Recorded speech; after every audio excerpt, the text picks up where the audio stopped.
Travis Kelce and his fiancée Taylor Swift were spotted departing Caesars Superdome following Sunday, February 9th's Chiefs vs. Philadelphia Eagles game. Taylor Swift traveled to Caesars Superdome to support Travis Kelce, but following the Chiefs vs. Philadelphia Eagles Super Bowl game, Travis Kelce and his fiancée Taylor Swift were spotted leaving the stadium hand in hand. For the second consecutive year, she was there to support the Kansas City Chiefs, who are currently trying to win a record-breaking third straight game and fifth overall. As Taylor supports her boyfriend Travis Kelce, all eyes will be on her and her opulent private Chiefs suite. For the big day, the cruel summer singer wore a clean white jacket over a white tank top and blue short shorts, creating an all-white ensemble. Ice Spice, who accompanied her to Super Bowl 58, joined her. Taylor had a fun date night with her NFL lover on Friday after being seen arriving in New Orleans a few days prior to game day. She was photographed having supper with her friends, the Ham sisters, on Saturday. Taylor's several responses to the Chiefs' victory in Super Bowl 58 in 2024 went viral, as did her earlier Super Bowl attendance. Last year, her close friends Ice Spice and Blake Lively joined her in her room. Blake reportedly chose not to join this year because of the publicity surrounding her ongoing legal dispute with director and co-star Justin Baldoni of It Ends With Us. After Travis led the Chiefs to victory, she rushed onto the field to kiss and embrace him, and the two exchanged "I love you" declarations. Since then, their romantic photos have grown to be among their most cherished memories. Last year's Super Bowl appearance was a unique turning point in their relationship. Although Taylor had accompanied Travis to a number of low-key events and supported him from the stands at a number of Chiefs games, the couple had only been dating in private for a few months at that point. Since then, Travis and his brother Jason Kelce have been much more forthcoming about their romance, with Travis often raving about her on his New Heights podcast. Taylor was present when the Chiefs won the AFC Championship game to secure their spot in the Super Bowl, and the tight end even made an unexpected appearance on stage during the Eras Tour last year. The Chiefs play the Philadelphia Eagles this season, a rematch from 2023's Super Bowl 57. After winning Super Bowl 52, the Eagles are looking to win their second Super Bowl trophy. Kelce continues to be a man unto himself as the Kansas City Chiefs go through their practice routine, which consists of 10 plays for the offense against the scout team defense and vice versa, prior to games, while the rest of his offensive colleagues watch from the sidelines during what would otherwise be dead times. When it's the first-team defense's turn, Kelce wanders onto an adjacent field and enters his own domain, completely focused on the task at hand. He stammers and paces, interrupting himself with fictitious pauses while he rehearses plays in his mind and converses with himself. He is not bothered by anyone. Nobody challenges him. It's simply a given in the Chiefs' inner sanctum that one of the NFL's most successful athletes is also one of the most serious men in the league. Coaches and teammates don't know where Kelce goes when it comes to psychologically preparing for combat. All they know is that he feels completely at home.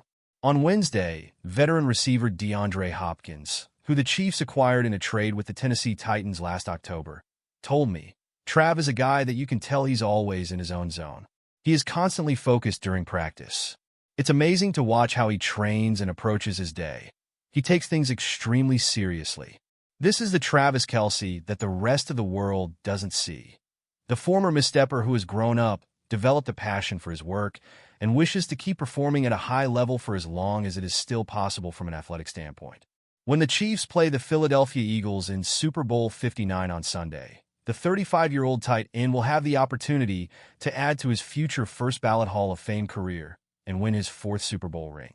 He has plenty of reasons to end his career, including his popularity on television, the abundance of acting roles available to him, and his intense and passionate relationship with singer Taylor Swift, who is arguably the most famous person in the world. But, as he reaffirmed during the Chiefs' media conference at their hotel in New Orleans on Wednesday morning, Kelce's goal is to continue playing the sport he loves on his terms, win or lose.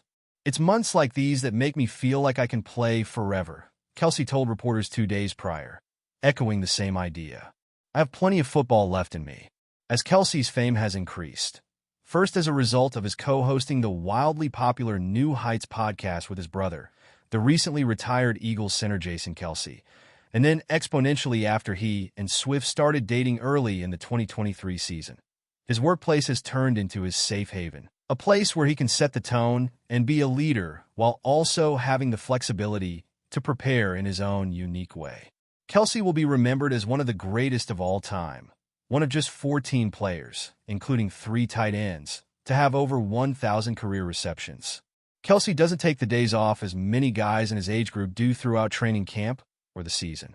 Kelce resists even when Andy Reid, the coach of Kansas City, or his staff recommend reducing his repetitions during a particular practice. "We're trying to reduce some of his reps because he's getting older, but he won't do it," quarterback Patrick Mahomes stated on Tuesday.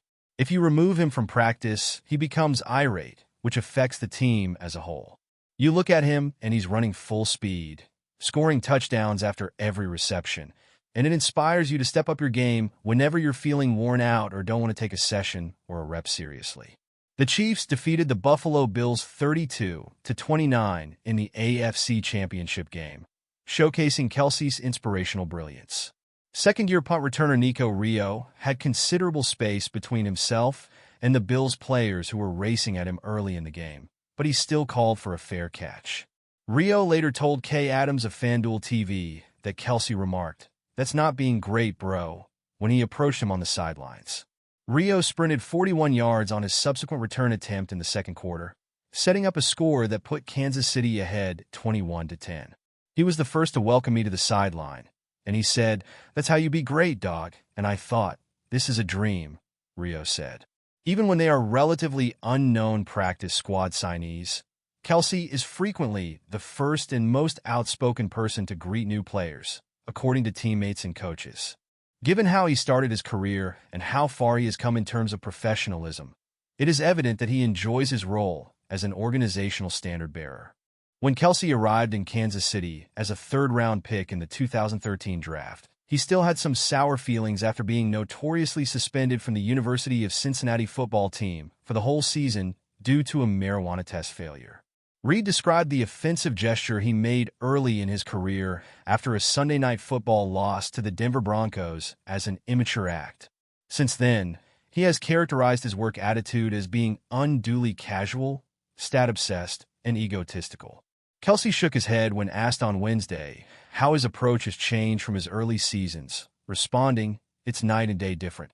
I was far more concerned with personal achievement.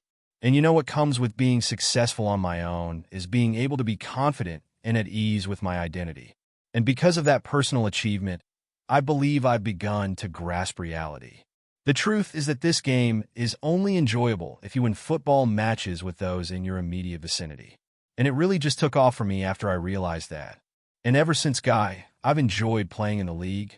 This does not imply that Kelce's fire has gone extinct. Do you recall his well-known altercation with Reid in the second quarter of the team's exciting victory over the San Francisco 49ers in Super Bowl 58 last February? After being taken out of the game for a crucial red zone play that led to a Chiefs turnover, Kelce became enraged and rushed to the sidelines, almost toppling the then 65-year-old coach.